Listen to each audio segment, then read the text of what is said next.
D'abord, sur le fait que vous ayez eu la tête dans le guidon, c'est normal. Et ça, c'est une vraie problématique. Et je trouve que ce qui s'est passé chez vous montre quand même que ça doit être un exemple. Et c'est pour ça que c'est intéressant, là, ce que tu es en train de faire avec la caméra, filmer, laisser des traces.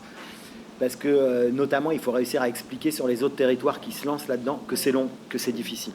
Et pour accompagner un autre territoire pas très très loin d'ici, je vois bien que la première problématique, justement, parce que j'avais entendu parler de ce qui se passait sur d'autres territoires, c'était de leur dire, expliquer tout de suite aux gens qui vont venir en première réunion quelles sont les temporalités, que ça va être long, que c'est pas gagné, que les gens se découragent pas. On ne fait pas venir des personnes qui sont éloignées de l'emploi depuis trop longtemps.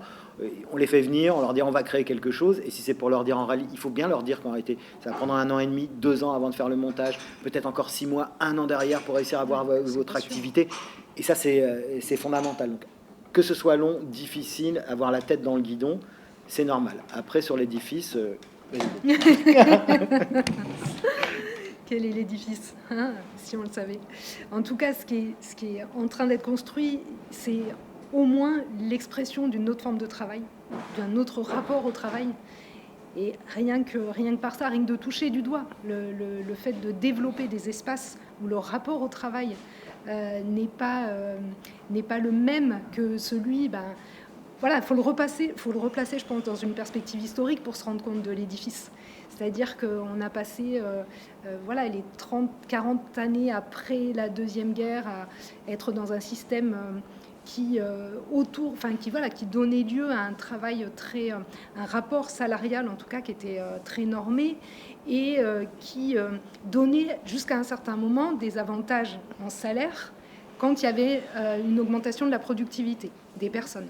Donc il y a une espèce d'équilibre, de compromis qui s'est trouvé avec l'accès à des droits sociaux, la Sécu, bref, toute cette histoire qui faisait compromis social. Une parenthèse historique pendant laquelle le capital a rempli les promesses annoncées depuis la révolution industrielle. Donc, et donc une période aussi de relative paix sociale. Tout à fait. Voilà, une espèce de compromis politique, social, économique.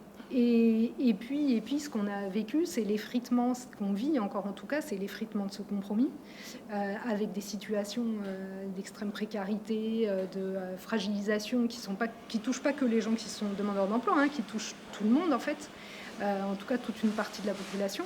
Et la question finalement, c'est qu'est-ce qu'on va reconstruire après cette période de stabilité et de crise, qu'est-ce qu'on essaye de reconstruire comme rapport au travail. Et enfin, moi, TZ, je le vois comme voilà, les toutes premières expérimentations d'une autre place du travail dans la vie et d'un autre rapport social de travail, c'est-à-dire l'enjeu de la subordination salariale, voilà, de ce rapport en fait de soumission quelque part qui était associé au travail. C'est ça que ça vient toucher. Après, évidemment, c'est voilà, comme dans une période de crise, il y a un effet un peu de laboratoire. Et qu'est-ce qui va en sortir? Personne n'a une boule de cristal pour le savoir, mais moi je vois ça un tout petit peu aussi dans les coopératives d'activité et d'emploi, qui sont d'autres espaces où on essaye de construire, où les gens essayent de construire un autre rapport au travail aussi, avec une dimension collective qui est très forte. Et dans TZ, ça c'est quelque chose qui est très puissant, c'est la dimension aussi collective, de ne pas se retrouver tout seul, soit au travail, soit exclu du travail d'ailleurs. Et voilà, je pense que l'édifice, il est dans cette direction-là en tout cas. On peut dire aussi que justement cette période de l'après-guerre... effectivement, la période de plein emploi a été une période pendant laquelle les gens ont pu oublier la dépendance, en fait, qui est nécessairement entretenue dans une relation de travail, une relation de dépendance au capital et à son beau vouloir d'embauche. Certes, ça a été une période pendant laquelle on a pu avoir une véritable progression sociale, des gens qui, avec peu de diplômes, réussissaient à trouver de l'emploi, à changer d'emploi, à se réaliser dans le travail, etc. Et qui a tendu... Ça a conduit, en fait, finalement, à masquer ce qui est l'essence même, de toute façon, du système économique dans lequel nous vivons. Nous ne choisissons pas, fondamentalement, par un ensemble déjà de trajectoires familiale, sociale, etc. On a du mal à choisir le type de formation qu'on va faire dans sa vie. Et ça, finalement, les 40 dernières années l'ont rappelé de manière extrêmement douloureuse pour les classes populaires, que finalement l'accès aux études était quelque chose de relativement restreint, le choix d'activité, de métier plus tard était relativement restreint. Et de surcroît, la crise a montré aux gens qu'en fait, cette relation de dépendance était en plus une relation de dépendance, finalement un système d'aide sociale qui vienne compenser les moments où on ne trouve pas d'emploi. Et ce qui est très intéressant dans TZ, c'est que finalement, c'est peut-être quasiment les 2-3 années que vous venez de passer le nez dans le guidon, qui sont les plus intéressantes fondamentalement pour l'expérimentation, parce que ce sont ces 2-3 années qui obligent à reconstruire en fait un projet collectif autour de l'activité, mais qui ne soit pas juste créer mon activité pour avoir du travail, parce que cette création d'activité suppose de réfléchir au territoire, s'interroger sur les besoins du territoire, sur les compétences des gens sur le territoire, et donc en fait c'est redevenir véritablement acteur de l'ensemble du système. Et du coup je suppose que c'est une interrogation à laquelle vous allez être confronté d'une manière différente, maintenant qu'il va falloir gérer une relation de travail au sein de l'EBE.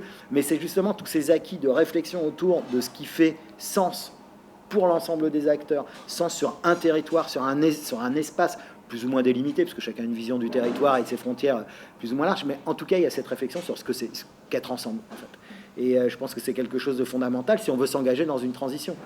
Dans une transition avec qui, où et vers quoi.